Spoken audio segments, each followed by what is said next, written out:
ಇನ್ನು ನಟಿ ಸೋನಾಲ್ ರಾಬರ್ಟ್ ಸಿನಿಮಾದ ನಾಯಕಿಯಾಗಿ ನಟಿ ಸೋನಾಲ್ ಅವರು ಕಾಣಿಸ್ಕೊಂಡ್ರೆ ನಿಮಗೆಲ್ಲ ಗೊತ್ತೇ ಇರೋಂಥದ್ದೇ. ಇನ್ನು ರಾಬರ್ಟ್ ಸಿನಿಮಾದಲ್ಲಿ ಅವ್ರದ್ದು ಅಂತ ಹೇಳ್ತಾರೆ ಅತಿ ದೊಡ್ಡ ಮಟ್ಟಿಗೆ ಹೆಸರು ಮಾಡಿದಂಥ ಕಲಾವಿದ.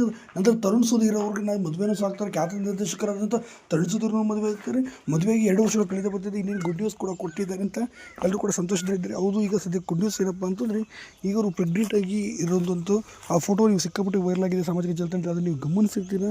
ಅವ್ರ ಜೊತೆ ಪ್ರೆಗ್ನೆಂಟ್ ಆಗಿರೋಂಥ ಫೋಟೋ ಎಲ್ಲ ಕಡೆ ಸಾಮಾಜಿಕ ಜಾಲತಾಣ ಸಿಕ್ಕಾಪಟ್ಟೆ ವೈರಲ್ ಆಗಿರೋಂಥದ್ದು ನೀವು ನೋಡಿದ್ದೀರಾ ತರುಣ್ ಸುಧೀರ್ ಅವ್ರದ್ದು. ಇನ್ನೂ ಇದೇ ವಿಚಾರವಾಗಿ ತರುಣ್ ಸುಧೀರ್ ತುಂಬಾ ಸಂತೋಷದಿಂದ ಮತ್ತು ಹೇಳಿದ್ದಾರೆ. ಆದರೆ ವಿಚಾರ ಏನಪ್ಪ, ರಿಯಲ್ ಲೈಫ್ನಲ್ಲ, ಸಿನಿಮಾದಲ್ಲಿ ಒಂದು ಸಿನಿಮಾಗೋಸ್ಕರ ಬಣ್ಣ ಹಚ್ಚಿರೋಂಥದ್ದು. ಅದರಲ್ಲಿ ಅವರ ಅವಳಿ ಮಕ್ಕಳ ತಾಯಿಯ ಪಾತ್ರದಲ್ಲಿ ಕಾಣಿಸ್ಕೊಳ್ತಿದ್ದಾರೆ ಅಂತ ಹೇಳಿದ್ದಾರೆ. ಇನ್ನು ಸೋನಾಲ್ ಜೊತೆ ಇದ್ದಾಗಲೇ ಮಾತಂತ ಹೇಳಿರೋದು. ಆಗ ರಿಯಲ್ ಲೈಫಲ್ಲಿ ಯಾವಾಗ ಸರ್ ಗುಡ್ ನ್ಯೂಸ್ ಅಂದಾಗ ಇನ್ನೇನು ಕೆಲವೇ ದಿನದಲ್ಲಿ ಅದು ಕೂಡ ರಿಯಲ್ ಲೈಫಲ್ಲೂ ಕೂಡ ಗುಡ್ ನ್ಯೂಸ್ ನಿಮಗೆ ಸಿಗಲಿದೆ ಅಂತ ಸಹ ಹೇಳಿದ್ದಾರೆ.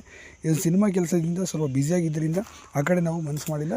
ಈಗ ಸದ್ಯ ಈ ಸಿನಿಮಾದ ಮುಗಿದ ನಂತರ ಈ ಸಿನಿಮಾಗೋಸ್ಕರ ಅವಳಿ ಮಕ್ಕಳ ತಾಯಿಯಾಗಿ ಅವ್ರಿಗೂ ಒಂದು ಪಾತ್ರದ ಬಗ್ಗೆ ಗೊತ್ತಾದ ನಂತರ ರಿಯಲ್ ಲೈಫ್ನಲ್ಲೂ ಕೂಡ ಅದು ನಿಭಾಯಿಸೋಕ್ಕೆ ತುಂಬ ಅನುಕೂಲಕರವಾಗಲಿದೆ ಅಂತ ಸಹ ತರುಣ್ ಸುಧೀರ್ ಸೋನಾಲ್